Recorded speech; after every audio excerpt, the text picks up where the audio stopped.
Time flies, and tonight marks our 100th I3 lecture. Amazing. We have photographer Gail Albert Halaban here tonight to help us celebrate this very special anniversary. Gail holds a BA in History of Art from Brown University and an MFA in Photography from Yale University. She's based in New York City and represented by Edwin Hauck Gallery. Her artistic practice explores the tension between public and private life, what is seen by all, and what remains hidden. Recent solo exhibitions include Jackson Fine Arts, Paris and Hopper Redux, Istanbul 74, Out of My Window, Copaking Gallery Paris Views, Edwin Hauck Gallery Paris Views. Her work has been featured in the New York Times, The New Yorker, Le Monde, Le Journal de la Photographie, Aperture, and The Guardian, among many others. Gail brought a couple copies of her book. If you want to take a look, there's one from Powerhouse and one from Aperture. And you have a couple copies to sell as well, right? Of the New York ones, which are hard to find now. Okay, so there's books on hand. Please help me welcome Gail Albert Halaban to our lecture series. Thank you.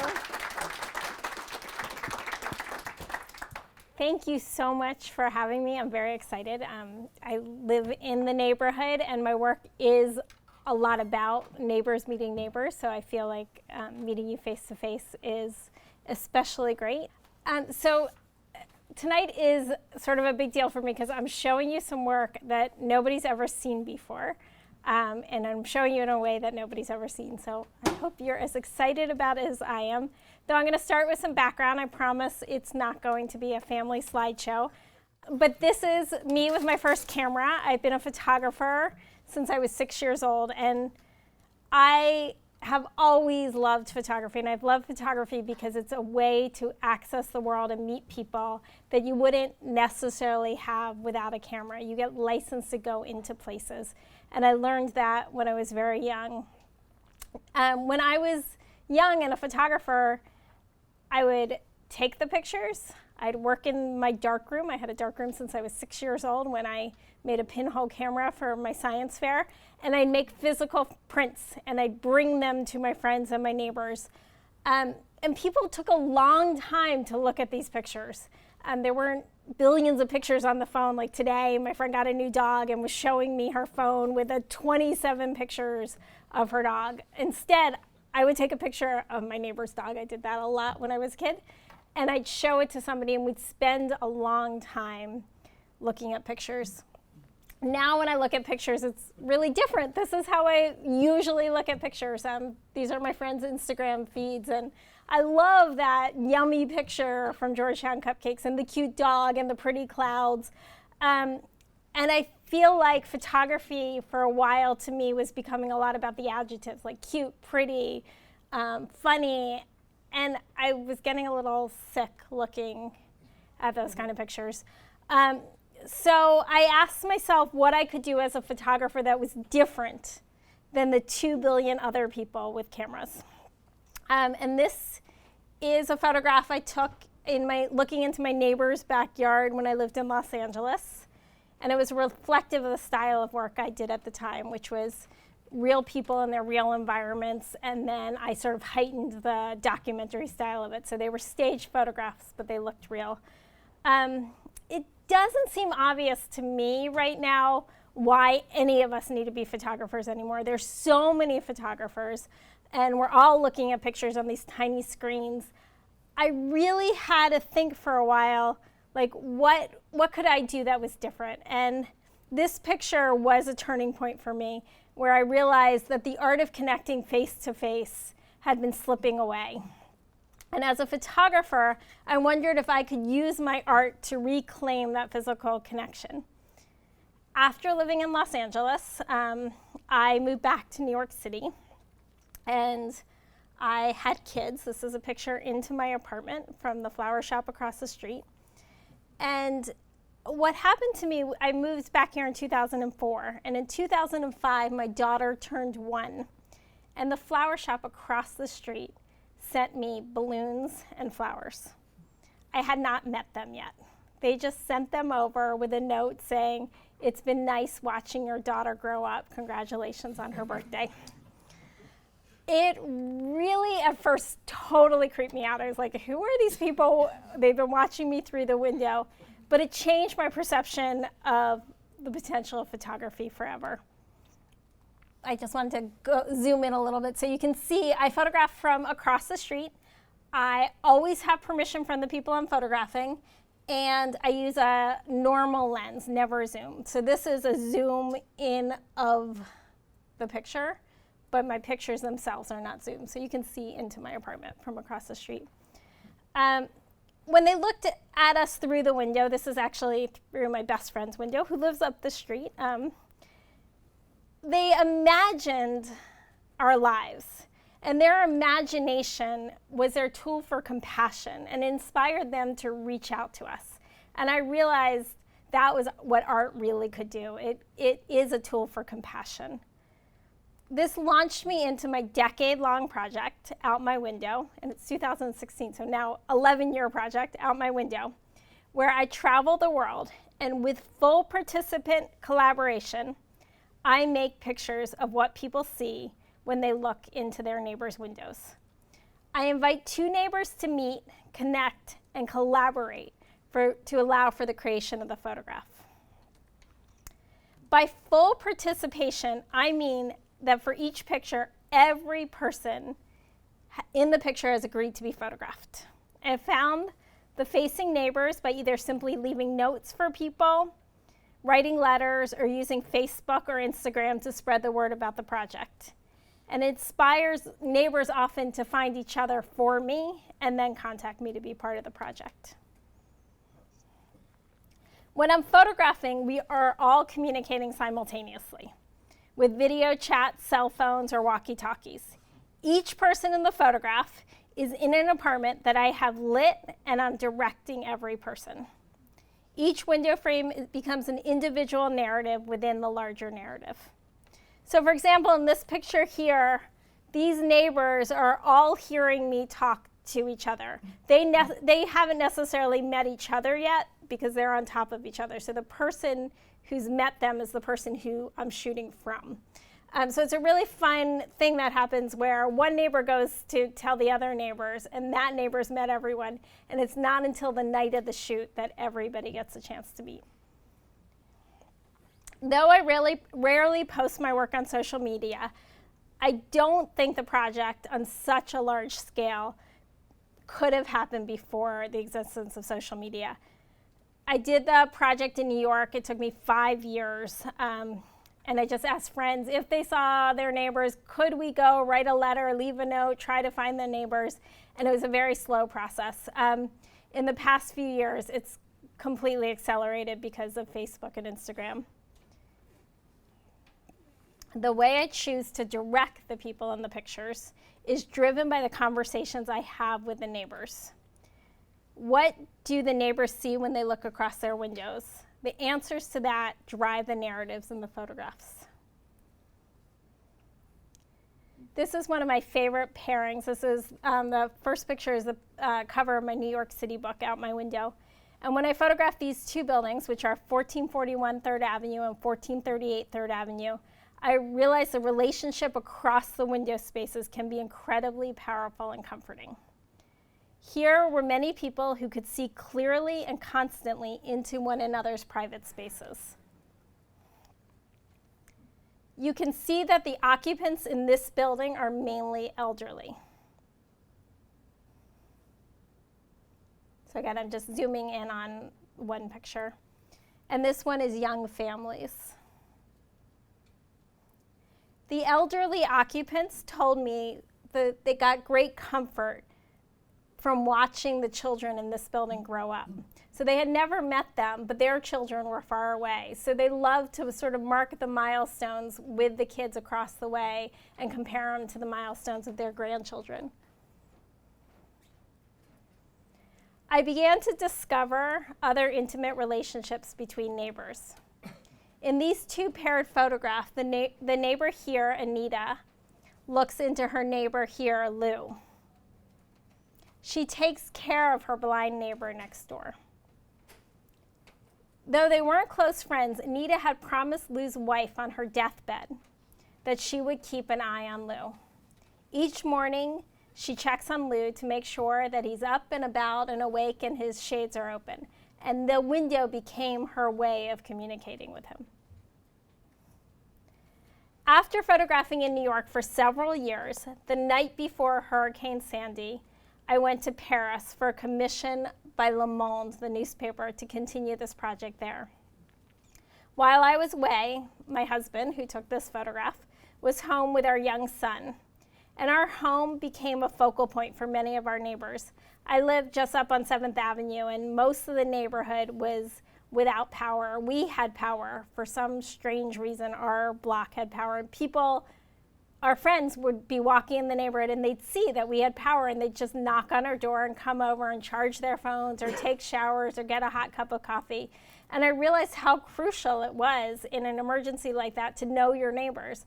And it was also just nice for him to have the company while we were away. Brought my daughter to Paris with me.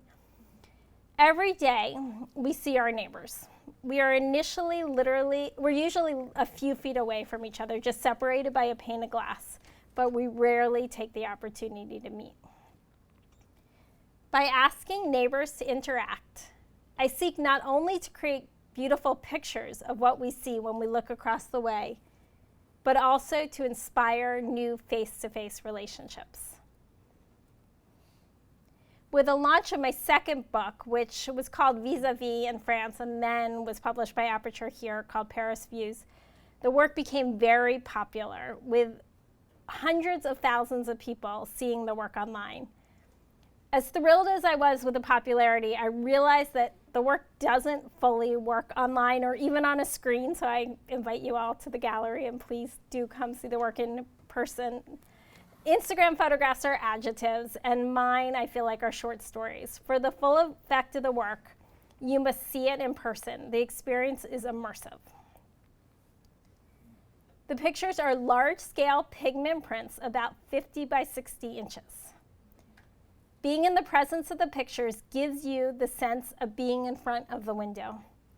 Not only have I transformed the relationship of neighbor to neighbor, I am now sharing that relationship with the viewers of the photograph. The experience of the relationship had, before the moment of the photograph, only been available to the residents of that specific apartment. There is now a community between neighbors, and they are sharing that community with the viewers of my work. Though the final work does not live on social media has been an invaluable tool for connecting neighbors and sharing the experience of the project. Without Facebook, I don't know how I would find participants. Instagram has given me a funny kind of legitimacy, since many people have discovered my work on Instagram or check me out to see who I am and make sure I'm legit before agreeing to be part of the project. One guy recently, I knocked on his door in Buenos Aires, and I guess he'd been pinning me on Pinterest, so he was totally okay with the idea of the project because of that. It's very funny how social media is the way to get known and a reputation now. By transforming this relationship into a work of art, I'm extending the time of a single moment. What we normally would just glimpse out a window, we are now able to study like a painting. And painting is a huge inspiration for my work. I often look at Mondrian to determine my palette when I print. I love his work, how the subtle variations in tone can completely change your perception of a space. I work incredibly hard in determining the exact color curves in each file. Since I print digitally, I feel like I'm accountable for every single piece of pigment on the page. Edward Hopper is obviously another big, often unconscious influence, sometimes conscious. I'm inspired by the loneliness in his pictures and the sense of isolation, but to me, the city isn't lonely. So I always feel like I respond to Hopper by correcting what I feel like is sort of wrong in his pictures. I don't think we have to be that isolated in the city, so if we go connect with each other. So I love Hopper, but I hope I'm doing something different. People often assume that I'm hugely influenced by Rear Window, which I'm embarrassed to admit I didn't watch until the end of my New York City book.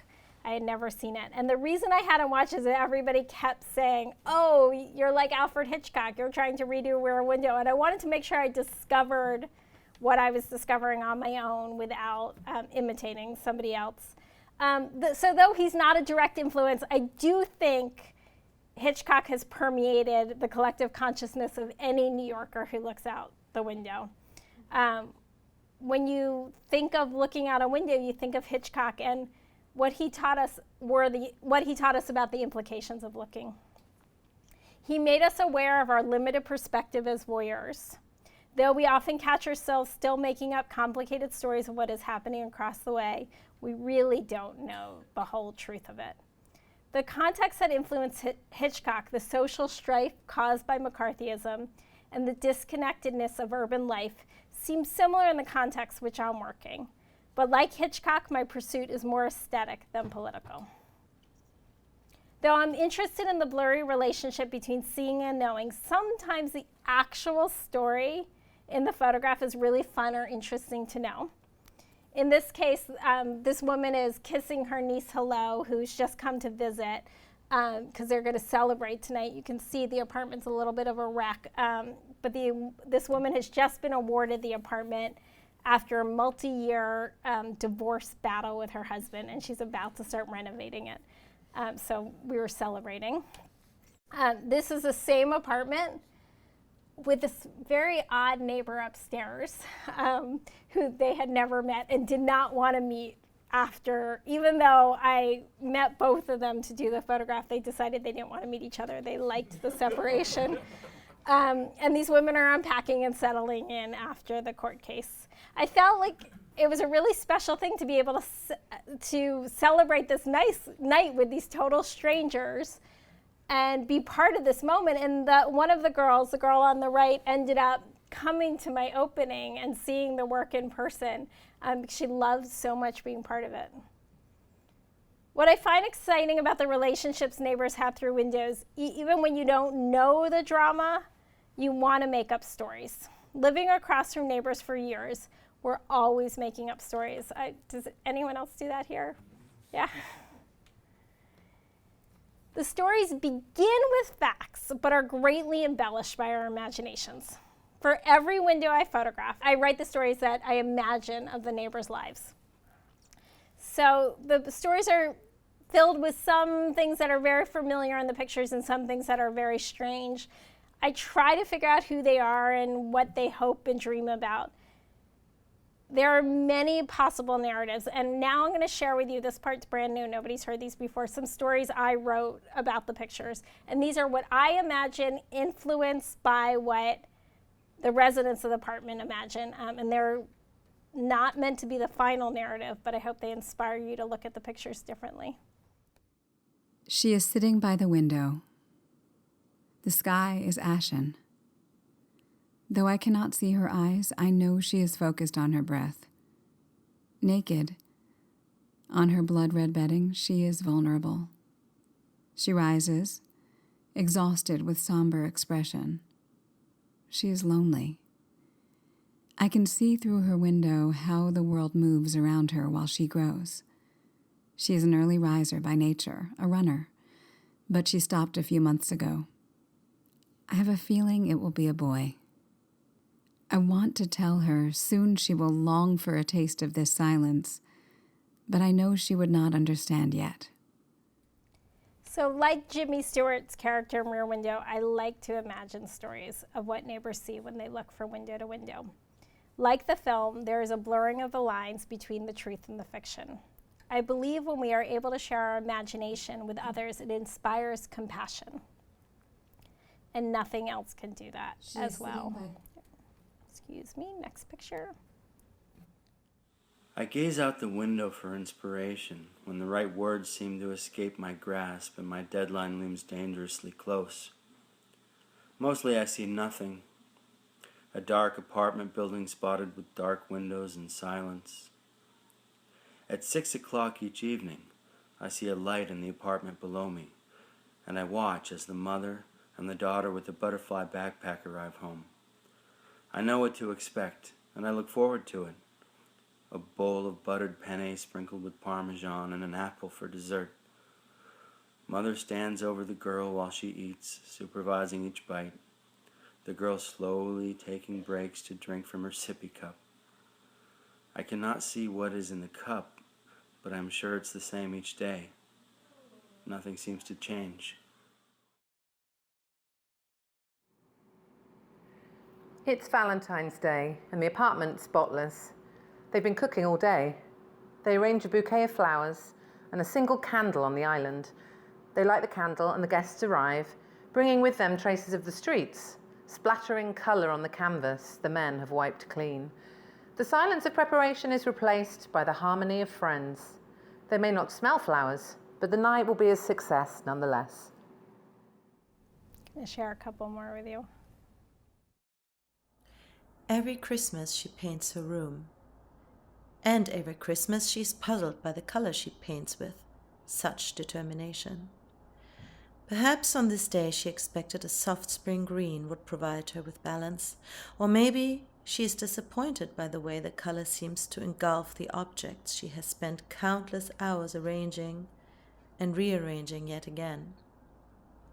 Red lamp by the couch and the sewing machine on the table. Purple lamp on the table and the red lamp on the dresser. Sewing machine and storage. No, she has had it wrong the entire time. Plants, yes. As simple hanging plants are essential to pull it all together. But now the room must be green, spring green, for the plant to harmonize. Tonight, the room is chartreuse. But she can fix it if she were just to move the couch. Ah, yes, it's been the couch all along. The baby wants to fly out the window with no sense of Mum's fear. I can see the mother's grip getting tighter and tighter if she wonders if the girl can imagine what it would be like to fall, falling in a way where your stomach leaps into your throat. The mum looks at her baby. The baby looks down. The baby laughs. As I write the stories, I imagine the lives of the characters in my photograph. I realize we're limited to how much we can ever know about the love or the pain of another's life. But I'm hoping that the marriage of the visual and the audio gives the viewer the experience of standing in the shoes of the person looking out the window. And I'm hoping when you hear somebody's voice looking out the window, you can imagine yourself doing the same thing. It takes a uniquely New York chutzpah to do this project. In many cultures, there are social customs that make the work really shocking. This photograph is in Turkey, in Istanbul. Breaking the implied privacy of the home can be terrifying, but I think it's crucial for understanding. As our current political climate underscores, building barriers with our neighbors can lead to bigotry, hatred, and divisiveness. The project can open the barriers.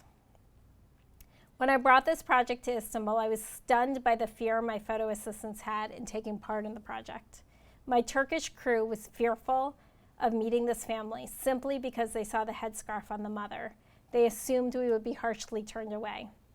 But this never happened. In fact, it was quite the opposite. The resident, the mom of the family, welcomed us in and immediately served us burekas and tea. While I was making the photograph, I learned about this funny custom in Istanbul that I never heard of it. See the blue bucket swinging there? She was lowering her bucket to get her groceries, and so she wouldn't have to schlep them up the stairs. She did that. I also learned how the symbols of religion have caused so much pain and hatred in our communities. We judge others based on superficial symbols. Maybe this photograph will help the viewer realize that families generally are the same all over the world. In each city I visit, I continue to write stories, and I have the local residents share the details of their imagination and read them in English and then their local language. So I'm going to play one from Turkey now. There she is again. It's almost midday, but she probably just woke up. Maybe she's a nurse, working the night shift, and that is why middays are her mornings. No, she's too carefree to be a nurse. I don't think she even knows how to check someone's fever. I don't think she knows how to cook either. She orders food to be delivered to her home all the time. Salads. Always salads. İşte yine orada.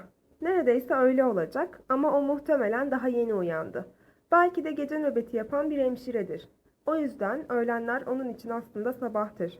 Ama hayır, hemşire olamayacak kadar dertsiz tasasız görünüyor. Birinin ateşini ölçmeyi dahi bildiğinden emin değilim. Bence yemek pişirmeyi de bilmiyor. Sürekli dışarıdan eve yemek söylüyor. Salata, hep salata.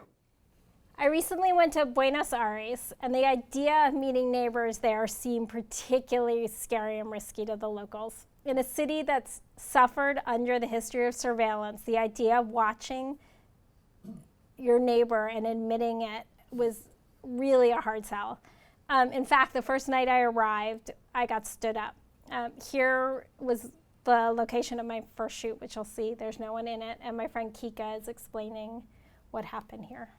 I know the woman across the road. I met her last month when her brother was in a tango show with me.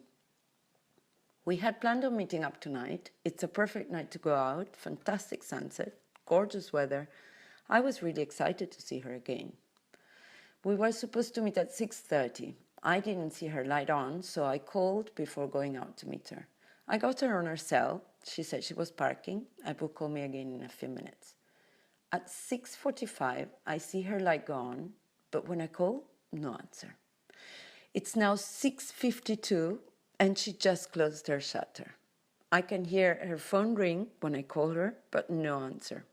I think she flaked on me. So you notice in the audio that often the stories I imagine are stories of family life. When I look through the window, I seek to connect with the people on the other side, and often those are people to whom I'm attracted to photograph because their lives seem similar to mine. I realize that all over the world, there are families having dinner, reading bedtime stories, or putting kids in their pajamas. I'd love to meet them all, but I have faced the realistic limitation of the number of places I can go. I have therefore expanded the project, connecting with residents of cities all over the world. With the anchor of having a family and a life myself in New York, I was inspired to find a way to connect without actually leaving.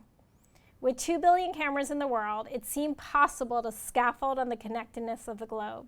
Currently, I'm working in Kampala, Utrecht, Hanoi from my desktop here in New York. I have recruited the help of locals in these cities. The local people have taken my lead, gone and knocked on their neighbors' doors, and asked if we can photograph. This week, I worked with a photographer in Uganda named Badru. So you can see this is my laptop on my kitchen table. My family's in the background. And this is me talking to Badru, and he's a Ugandan photographer. He set up a camera and connected to his computer and screen shared with me. So I could operate his camera from here in New York. I was able to talk to this mom and her 8 children who lived in the home near Badru. So he met his neighbors, and then he introduced the neighbors to me. And now this family with 8 kids, it was at breakfast time at my house. Does it say what time it was? It was 11:30 on the weekend. And so these kids, while they were making their dinner, were talking to my kids, and we were showing each other around our houses. And my kids were eating bagels, and they were cooking collard greens and what they called Irish potatoes. And we really got a chance to connect. So I was able to do the project and get what I liked out of the project without actually going. Though sometimes I'm lucky and I get to do it both ways. So in Holland, I began by shooting remotely, and I got to know people through Facebook. I said, if you know your neighbors, please go knock on the door if you don't and you want to meet them. And so people agreed to participate in the project. I got to know so many people in Utrecht, Holland, that one very generous participant invited me to stay in her home and come do the project there. It's a city I had visited as a teenager that I had remembered being very rural and with a lot of cows, but it turns out memory failed me, and it was actually a pretty big city in Holland. And as soon as I got there, the woman who I had never met before, who invited me to do this project, threw a party and invited all her neighbors, many of whom she hadn't met. So community was built even before the project started, and that was really exciting to me. Holland is a particularly fascinating to do the project. For those of you who've studied art history, you know that the Dutch have a history of painting everyday life. They also have a tradition of keeping their very large windows open to the street because it's very gray and dark there. So they often want to keep their shades open to get as much light in. And there's also a theory that they are leaving their windows open to prove that they have nothing to hide. There's even a Dutch word which I can't pronounce, something like pottenjikkers, which are really snoopers, and it's people who sit in front of their window all day long to check who goes by. And in some neighborhoods, you'll see little mirrors hanging on the outside of the houses that let you see the entire street. So Holland felt like a giant fishbowl to me, where I wasn't sure if I was being watched or I was the watcher. I didn't know which side of the aquarium I was on, but it was a great place to do this project. There's a large history of watching neighbors through windows in Holland, but there's a very clear rule about not gossiping about your neighbor. So everybody watches, but nobody will say what they see. The architecture and the habit of watching makes it clear they must know a lot about one another, but they never seem to say anything. Of all the places I've been, the Dutch neighbors have told me very, very little about the people they look at. The French, on the other hand, all seem shocked by the impropriety of looking into their neighbors' windows. Many accused me that it would be illegal and certainly immoral. But as soon as the project picked up steam in Paris, everybody started telling me what they saw, and they had great stories, and they did not mind gossiping at all. So my work is about my desire to connect, and it's also about neighbors' desires to connect, but also a desire to be left alone. And so I like to play with these contradictory impulses. I'm hoping by looking at this work and participating in it, I hope to change the way people view and live in cities.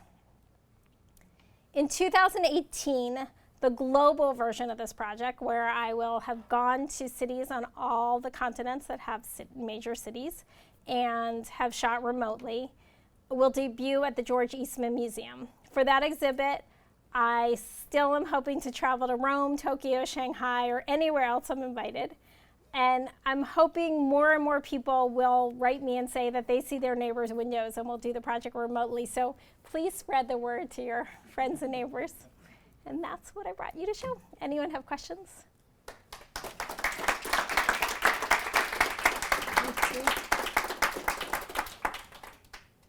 Thank you, Gail. Thank you. I'm going to pass around the mic. It's not going to make your voice louder, but it's important for the video, so please use it.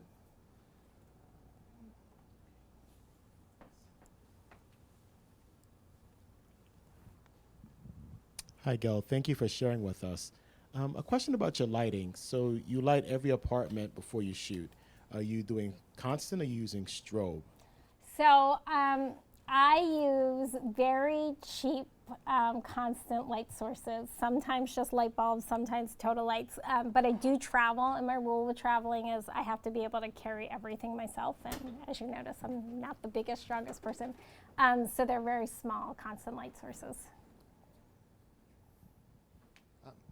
An extension of that question, just to stay on the subject, from the moment that you agree to work with somebody until you've shot the finished image, what's the time frame of that? Is it a day? Is it 2 days? Is it a week? So that's a really interesting question, because in every city, it's a really different experience. I'm trying to go back and find some examples. So in Istanbul, for example, nobody really wanted to plan very far ahead. So before I went to Istanbul, I had a list of people who were willing to let me shoot from their neighbors' windows. They were all too nervous to go ask their neighbors themselves. So I would arrive at their house, I'd knock on the door, and if somebody would agree to do it right then, we did it. But the one that I showed you earlier, my cover of my New York book, that was 6 apartments in New York City from both sides of the street. So to plan that took 6 months in advance. I wrote everybody letters, and then we had to figure out everyone's calendars, and it had to be at the exact right moment. I was really inspired by Bernice Abbott and her diaries, which are at the Museum of the City of New York, where she figured out exactly on which day the lights would go on at which time, and she took really careful notes. For that picture, I had to do that. I planned way in advance. In Buenos Aires, before I went, nobody had agreed to be part of the project at all. I had hired an Argentine photo assistant, and she quit 2 days before I got there because she said, this is impossible, nobody's going to agree. And I ended up finding an Italian photo assistant and an American translator who they got the project, and they're like, okay, we're gonna figure out a way to make it work. But that was totally the same thing. I knocked on a door. If somebody agreed, then we'd find their neighbors and do it immediately. I hope to never work that way again. I like to plan ahead.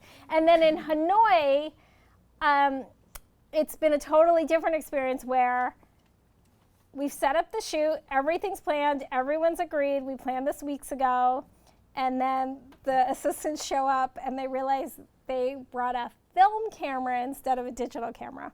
So I teach them how to do it, and they're like, we're gonna do it ourselves anyway, and we're not gonna connect to the computer. It seems like maybe it could work, and so we do it, and then they call me the next day and they're like, we forgot to put film in the camera. So we're reshooting that at 6 a.m. tomorrow, and a friend of a friend of a friend who works in the American Embassy is gonna lend them a digital camera to connect, and she's supervising it, so hopefully it'll work. Hi there. I'm curious, when you go to a new city, do you start usually with any location scouting, or do you rather start with people that you find that you know might be up for it and kind of let things go from there? Yeah, it's absolutely about the people. The hardest part of this project is finding people who are willing to connect and meet, and that's the thing that's the most interesting to me. I've tried scouting in advance just to see what the buildings look like, but until you're physically in a place, it kind of doesn't matter. You don't know what's going to work and how the light's going to be. So I've now given up the actual location scouting and pretty much just made sure I found willing and interesting people.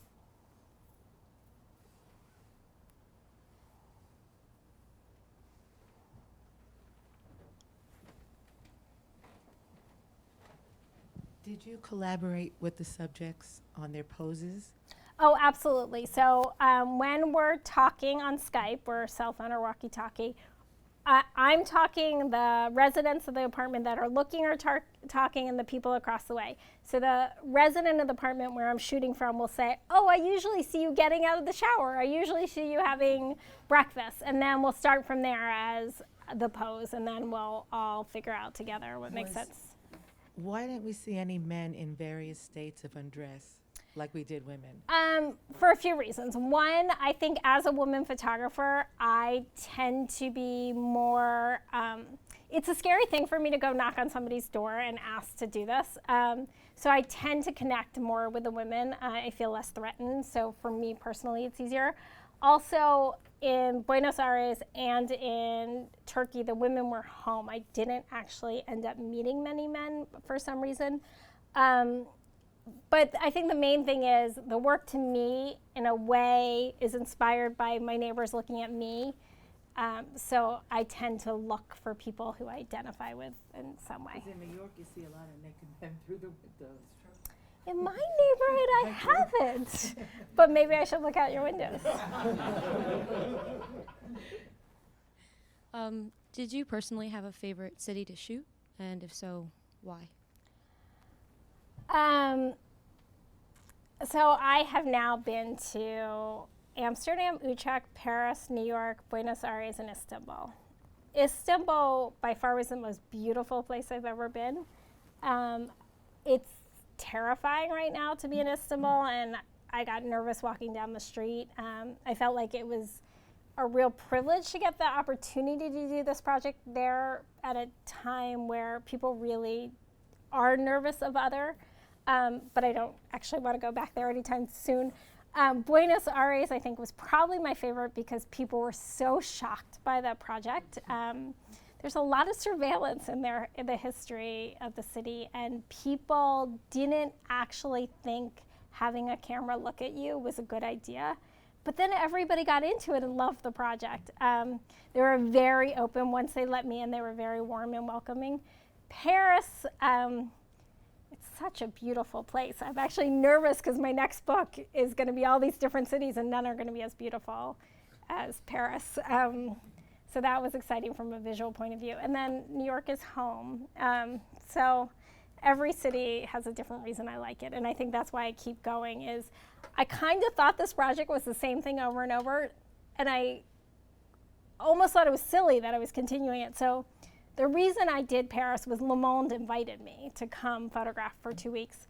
And I was like, what am I going to do that's different? And then I look at those pictures, and they're completely different in New York. And then Istanbul invited me, and it's completely different. And then somebody invited me to Buenos Aires, and it's a whole nother thing. So the way that actual people affect the conceptual idea and totally change it is the most fun part. So I'll go anywhere anyone invites me.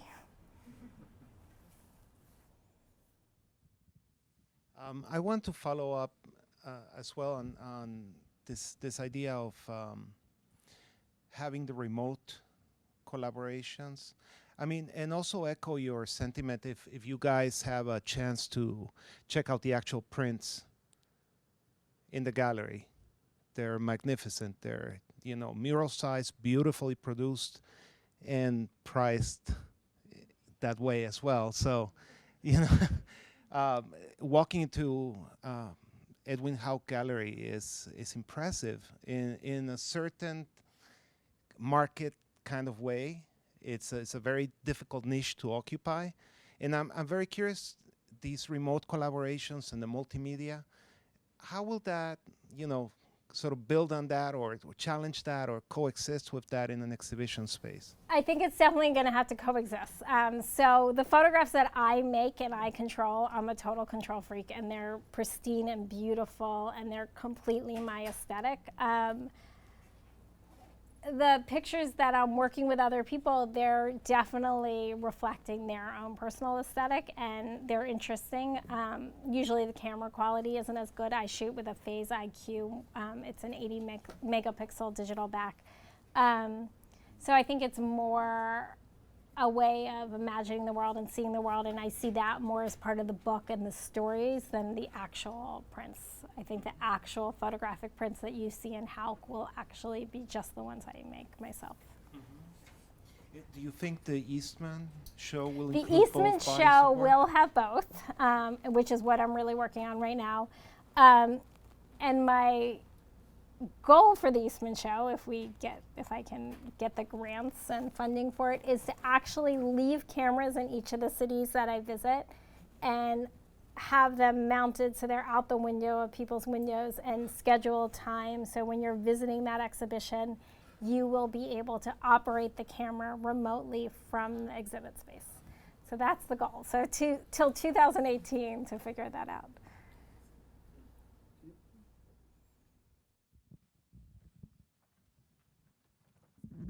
Do you have the address of the gallery? It's 745 Fifth Avenue. It's Edwin Hauck, H-O-U-K. It's 5th near 57th Street. I'm curious, are the images that we see sort of single exposures, or do you ever composite multiple images for lighting? They are single exposures, and you'll notice the big difference between my New York work and my later work is New York is very specific times of day where you can actually see in windows, and it's the way your eye would see it. That's all done on film. Once I switched to the 80 megapixel digital back using Capture One, I have about 8 stops range. So even if you wouldn't naturally see it with your eye with just burning and dodging, I still work like a photographer who works in a dark room, and my Photoshop skills are not that great. So I try to work the way I would have always worked in the dark room, and I don't composite.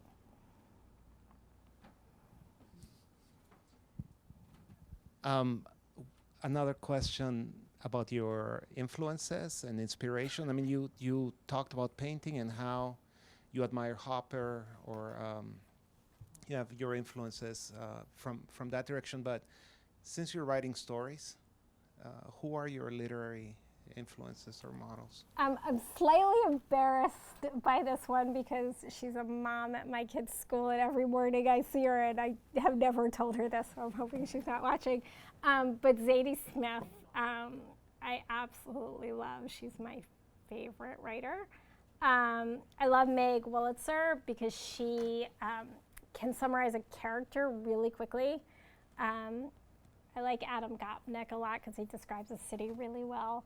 I love to read and just constantly reading stuff. I read a lot of children's books. I have a 7-year-old and a 12-year-old. So things as even quick as like Shel Silverstein, I love my writing is very short, and I think it's inspired a lot by reading kids' poetry, which is short and kind of gets the idea across kind of quickly.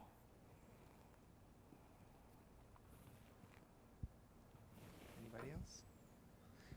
Thank you so much, Gail. It's Thank great you, having you guys. here. Thank you.